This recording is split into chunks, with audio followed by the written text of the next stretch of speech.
팽이를 돌려본 적 있으시죠, 여러분? 그 손끝에서 팽이가 바닥으로 딱 떨어져서 회전을 시작하는 그 폭발적인 첫 순간 말이에요. 아, 네. 아주 짜릿한 찰나죠. 그렇죠. 우리는 무언가가 처음 생겨나는 그 찰나를 보통 시작 혹은 창조라고 부르잖아요. 맞습니다. 무에서 유가 딱 나타나는 순간이니까요. 근데 여기서 질문이 하나 생깁니다. 중력이나 마찰력을 거스르고 그 팽이가 쓰러지지 않게 끊임없이 균형을 잡으면서 회전하도록 만드는 힘. 그건 대체 뭘까요? 보통은 그 두 가지를 완전히 별개의 사건이라고 생각하기 쉽죠. 맞아요. 처음 만들어내는 힘, 그리고 이미 만들어진 걸 무너지지 않게 꽉 붙잡아주는 힘. 신학이랑 철학에서는 이 두 거대한 축을 각각 창조, 그리고 보존이라고 부르거든요. 네, 오늘 우리가 깊게 파고들 핵심 주제이기도 하죠. 그래서 오늘 저희 심층 탐구에서는 19세기 독일 신학의 거장입니다. 프리드리시 슐라이어마거의 방대한 문헌인 기독교 신앙을 바탕으로 이 이야기를 해볼까 합니다. 우리가 아주 당연하게 분리해서 생각해왔던 이 두 개념, 창조와 보존의 복잡하고도 참 매혹적인 관계를 철저히 파헤쳐본 예정이거든요. 사실 이게 단순히 옛날 교리를 달달 외우는 게 아니잖아요. 당연하죠. 이 창조와 보존의 본질을 추적하는 과정은 막 인간이 느끼는 가장 근원적인 의존감이 뭔지, 그리고 역사 속 위대한 지성들이 어떻게 치열하게 논리적으로 충돌했는지 보여주거든요. 네, 더 나아가서는 기적이나 악마 같은 초자연적 현상에 대한 아주 파격적인 재해석도 기다리고 있습니다. 있는지에 대한 놀라운 통찰까지 이어지니까요. 자, 이것부터 정리해 볼까요?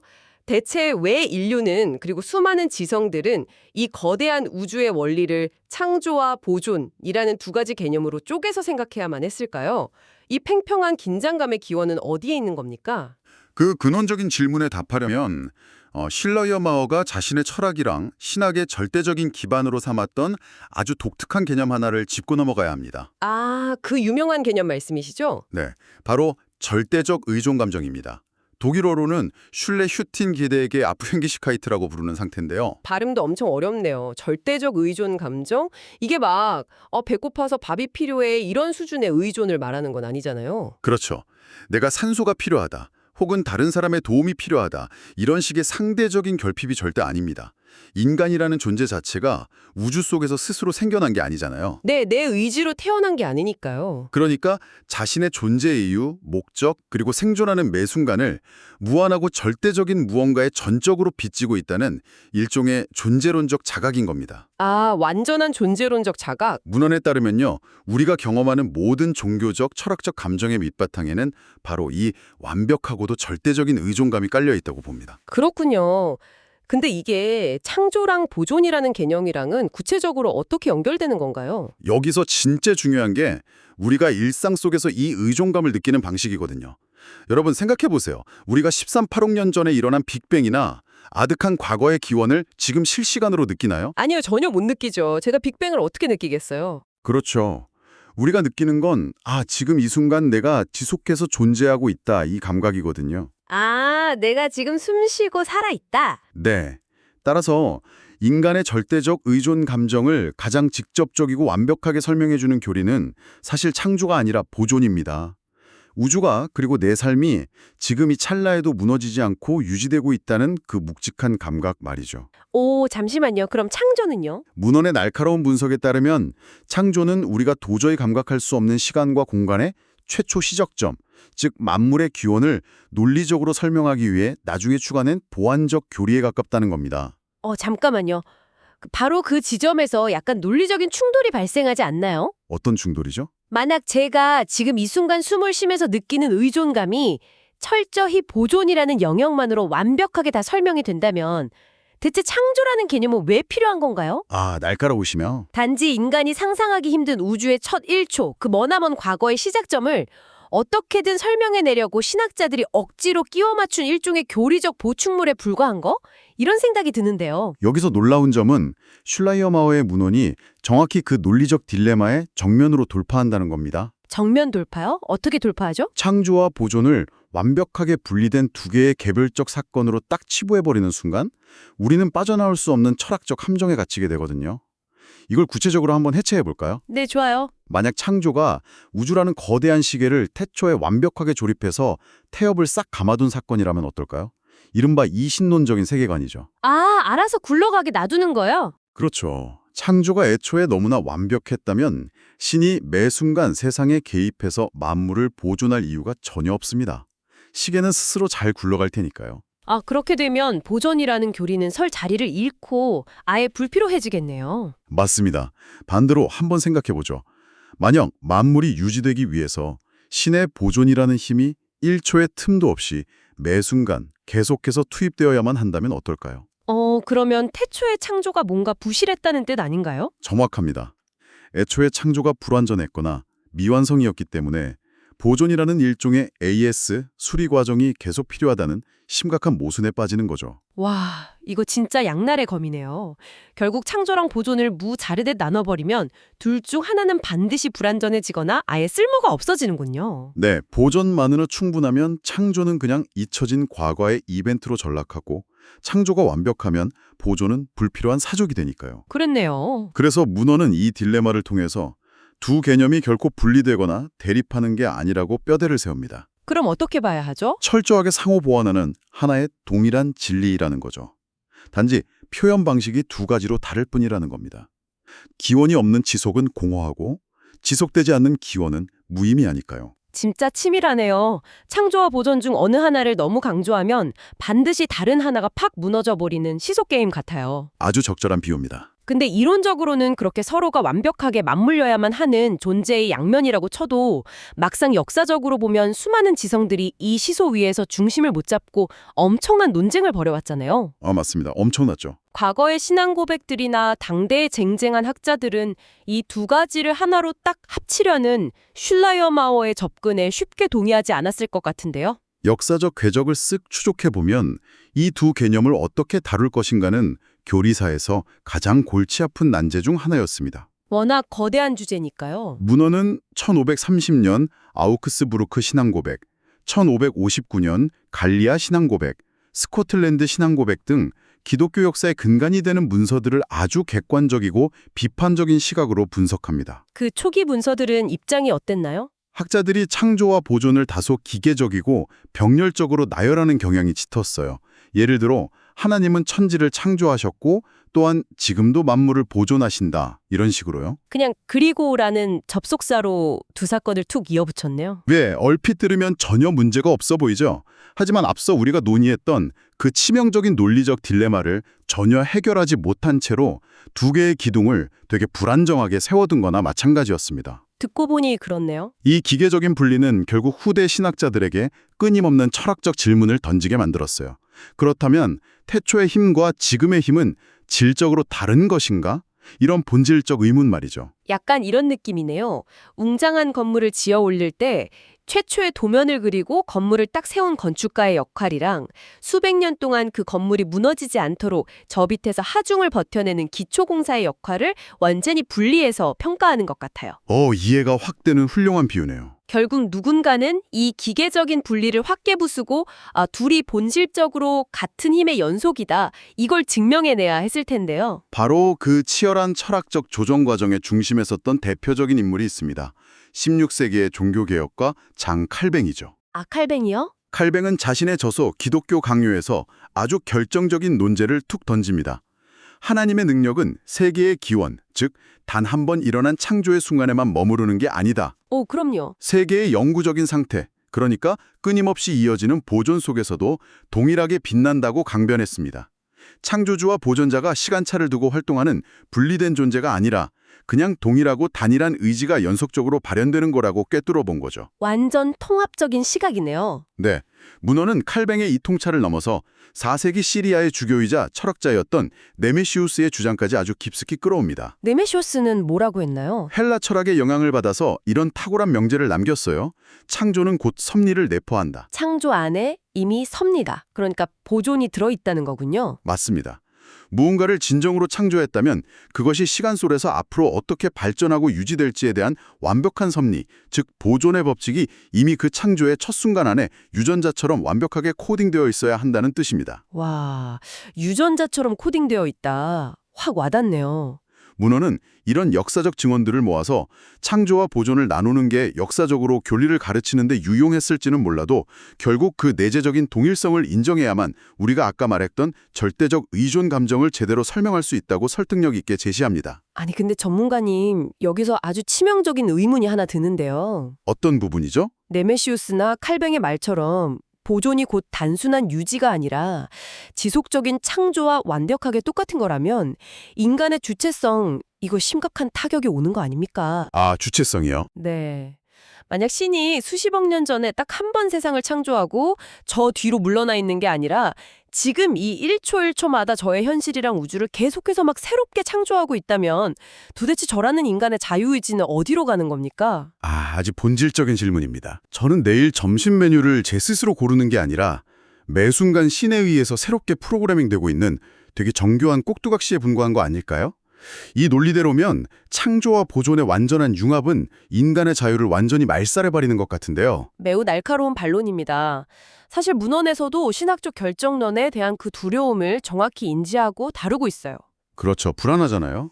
하지만 슐라이어마우가 말하는 창조와 보존의 동일성은 인간의 그 미시적인 행동 하나하나를 신이 막 마이크로 매니징 한다는 그런 식의 조종이 절대 아닙니다. 조종이 아니다. 그럼 뭔가요? 여기서 우리는 원인이라는 단어의 층위를 좀 나눠서 생각해야 돼요. 인간의 자유의지나 자연의 물리적 법칙, 사회의 인과관계 같은 건 이 세상 내부에서 작동하는 2차적 원인입니다. 2차적 원인이요? 네. 신의 창조와 보존은 이 2차적 원인들을 막 파괴하거나 무시하는 방식으로 작동하지 않아요. 오히려 인간이 완벽한 자유의지를 가지고 선택할 수 있는 그 자유의 공간 자체, 그 인과관계가 맞물려 돌아가는 자연법칙 그 자체를 허락하고 유지시키는 궁극적이고 근원적인 존재의 지반으로서 작용한다는 겁니다. 아, 약간 무대 같은 거네요. 맞아요.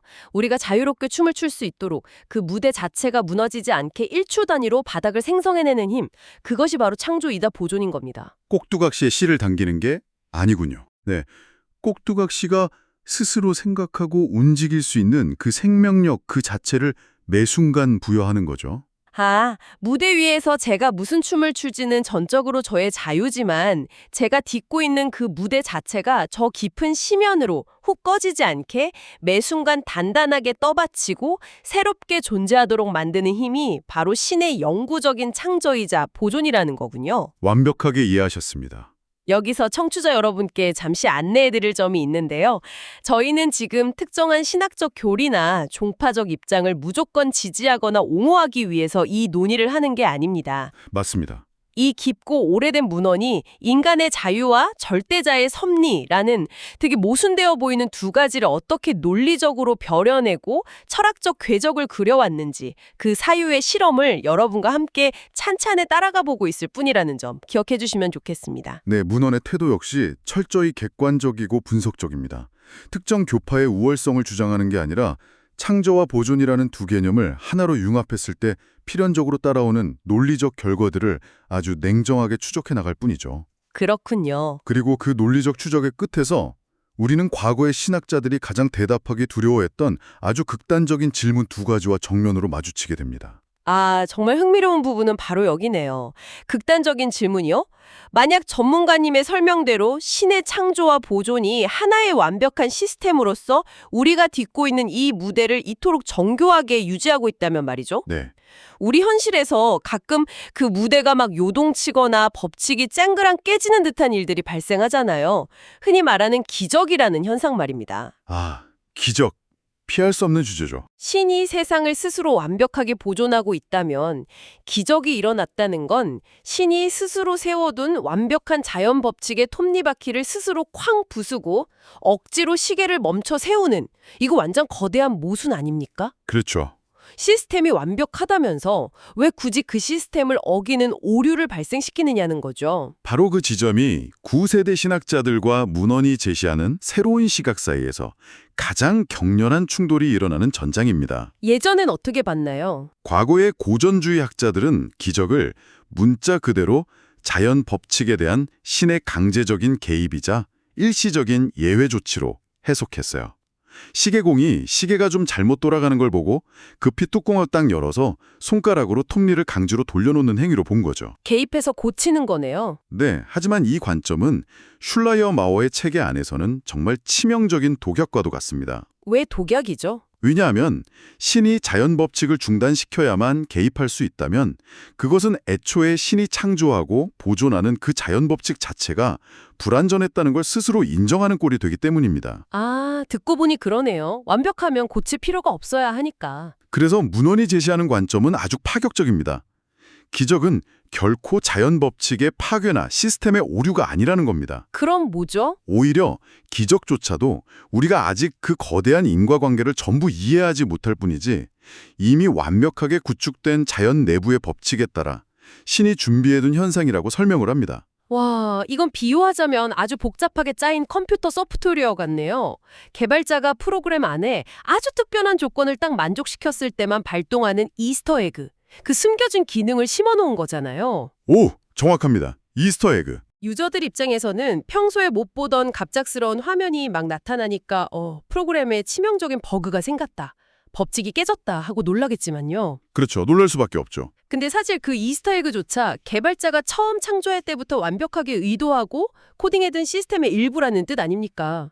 기적은 법칙의 붕괴가 아니라 우리가 인지하지 못했던 더 고차원적인 법칙의 발현이라는 거군요. 완벽한 비유입니다. 기적은 시스템의 한계를 보여주는 게 아니라 그 시스템이 인간의 이성을 아득히 초월할 정도로 무한히 깊고 정교하다는 걸 증명하는 아주 멋진 장치인 겁니다. 기적에 대한 해석이 이렇게 달라질 수 있군요. 그리고 창조와 보존의 완벽한 융합 시스템을 방해하는 또 다른 극단적인 질문. 바로 악마라는 초자연적 존재에 대한 문헌의 날카로운 분석도 딱 이 맥락 위에서 이루어집니다. 아, 네. 저도 그 부분이 문헌을 보면서 제일 당혹스러웠어요. 어떤 점이 그러셨나요? 창조와 보존이라는 이 거대한 우주적 원리를 막 진지하게 논하는 자리에 갑자기 악마라는 개념이 툭 튀어나오는 이유가 대체 뭡니까? 마치 막 엄청 고급 물리학 세미나에서 진지하게 토론하다가 갑자기 유령 이야기를 꺼내는 것처럼 너무 이질적으로 느껴졌거든요. 언뜻 보면 굉장히 이질적으로 보일 수 있죠. 하지만 절대적 의존 감정이라는 우리의 출발점을 다시 한번 떠올려 보십시오. 네, 절대적 의존 감정? 만약 우주 어딘가에 신의 완벽한 보존과 섭리를 끊임없이 방해하고 신의 통제에서 벗어나서 스스로 독립적인 세력을 구축한 악의 왕국이나 악마라는 존재가 실제한다고 철학적으로 딱 인정해버리면 과연 어떤 일이 발생할까요? 아, 잠시만요. 그렇게 되면 진짜 치명적인 모순이 생기네요. 찾으셨군요. 만약 신의 힘이 전혀 닿지 않는 독립적인 악의 세력이 존재한다면 인간은 무한한 하나에 전적으로 의존하는 게 아니잖아요. 선과 악이라는 두 개의 세력 사이에서 막 눈치를 봐야 하는 상황이 되는 거네요. 정확합니다.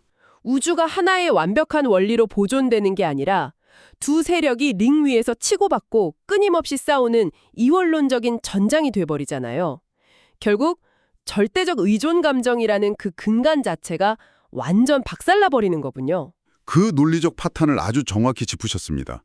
문헌은 바로 그 위험성을 강하게 경고합니다. 아하. 슐라이어 마허는 성경이나 전통 교리에 등장하는 악마나 천사의 개념이 기독교 본연의 독창적인 창조관이라기보다는 역사적인 발전 과정에서 동양의 조로아스터 교적 이원론이나 유대교 주변의 여러 신화적 요소가 혼합된 일종의 픽션적 서사일 가능성이 높다고 냉철하게 분석해요. 픽션적 서사다. 네, 하나의 근원적인 힘이 만물을 창조하고 모든 것을 빈틈없이 꽉 보존하고 있다면 그 우주 안에 근원적 힘에 맞서는 독립적인 반대 세력, 영원한 악의 왕국 같은 건 논리적으로 존재할 수 없다는 겁니다. 아, 아예 들어설 자리가 없네요. 맞습니다. 지속적인 악마의 지배를 인정하는 것 자체는 우주의 근원적인 보존력을 부정하는 거고요. 결과적으로 신에 대한 절대적 의존 감정을 뿌리채 흔들어버리는 아주 위험한 사상이기 때문에 신학적으로 극도로 경계해야 한다는 게 이 문헌의 핵심입니다. 와, 이거 정말 압도적인 통찰이네요. 전 단순히 악마는 인간을 타락시키니까 나쁘다 이런 도덕적 차원의 경고인 줄 알았거든요. 차원이 다른 문제죠. 악마라는 독립적 세력의 존재를 딱 인정하는 그 순간 이 우주를 튼튼하게 지탱하고 있는 보존의 완벽성이라는 거대한 기둥이 우르르 무너지고 신과 우주 사이의 절대적 관계가 찢어진다. 그 존재론적 위기감이 이토록 치밀한 논증을 만들어낸 거네요. 네, 존재 자체가 흔들리는 거니까요. 그렇다면 이 치열한 지적 탐험의 끝에서 우리는 아주 현실적인 질문을 하나 던지지 않을 수가 없습니다. 어떤 현실인가요? 그렇다면 이 모든 게 도대체 무슨 의미일까요? 19세기에 쓰인 이 무겁고 진지한 신학적, 철학적 논의가 2026년 오늘을 살아가면서 쉴 새 없이 쏟아지는 스마트폰 알림에 파묻혀서 하루하루 버텨내듯 살아가는 정보 과잉 시대의 청취자 여러분에게 대체 어떤 실천적 의미를 던져줄 수 있을까요? 이 오래된 문헌이 시대를 관통해서 현대에 딱 던지는 가장 강력한 실천적 가치는 바로 통합과 평화의 철학입니다. 통합과 평화요? 현대사회 한번 보세요. 어떻습니까? 힉스 입자를 발견하고 제임스 웹 망원경 같은 걸로 우주의 기원을 저 멀리 들여다보는 과학적 발견의 시대잖아요. 맞아요. 매일 새로운 게 나오죠. 하지만 동시에 종교적, 철학적 신념이 과학적 사실과 쉴 새 없이 충돌하면서 막 갈등을 빚는 시대이기도 하죠. 우리는 흔히 과학이랑 신함이 서로 건널 수 없는 강을 사이에 두고 치열하게 싸우고 있다고 생각합니다. 보통 그렇게들 많이 느끼잖아요. 대립하는 관계로. 하지만 슐라이어마흐가 제시한 창조와 보존의 융합이라는 이 틀을 딱 빌려오면 자연과학과 신앙은 전혀 대립할 이유가 없습니다. 오, 왜죠? 문헌은 경고하거든요. 창조 교리를 단순히 13억 8천 년 전에 우주가 물리적으로 이렇게 탄생했다. 이걸 설명하는 물질적이고 과학적인 설명서로 환원시키지 말라는 겁니다. 반대로 과학적 발견을 철학적 존재의 의미를 파괴하는 위협으로 여겨서 무조건 배척할 필요도 없다는 거고요. 그러니까 천체 물리학자가 진화론이나 빅뱅 이론을 통해서 이 물질적 우주가 대체 어떻게 변화해 왔는지 그 기계적인 인과관계를 밝혀내는 과학적 탐구랑 한 개인이 내 삶의 의미를 묻고 우주의 절대적인 힘에 대한 의존감을 성찰하는 철학적, 신학적 탐구가 서로 다른 링에서 싸울 필요가 전혀 없다는 거군요. 정확합니다. 서로 역할이 다른 거예요. 과학은 우주라는 거대한 무대가 어떤 방식으로 지어졌고 어떻게 움직이는지 그 how, 즉 인과율을 설명해 주죠. 방법에 대한 거네요. 반면에 철학과 신학은 우리가 왜 그 무대 위에 서 있으며 그 무대를 매 순간 가라앉지 않게 딱 지탱하는 궁극적인 존재의 기반이 무엇인지 그 의미를 탐구하는 겁니다. 두 가지는 완전히 서로 다른 차원의 진리를 탐구할 뿐이지 결코 충돌하지 않아요. 서로를 보완해주는 거네요. 네, 우리는 현대의 정보 홍수 속에서 자꾸만 기원에만 과도하게 집착하는 경향이 있어요. 막 도대체 내 삶은 과거의 어느 지점서부터 잘못된 걸까? 이 우주의 최초의 원인은 대체 무엇인가? 하지만 이 문헌은 우리에게 기원에 대한 집착을 좀 내려놓고 지금 여기를 바라보라고 강력하게 요구합니다. 맞습니다.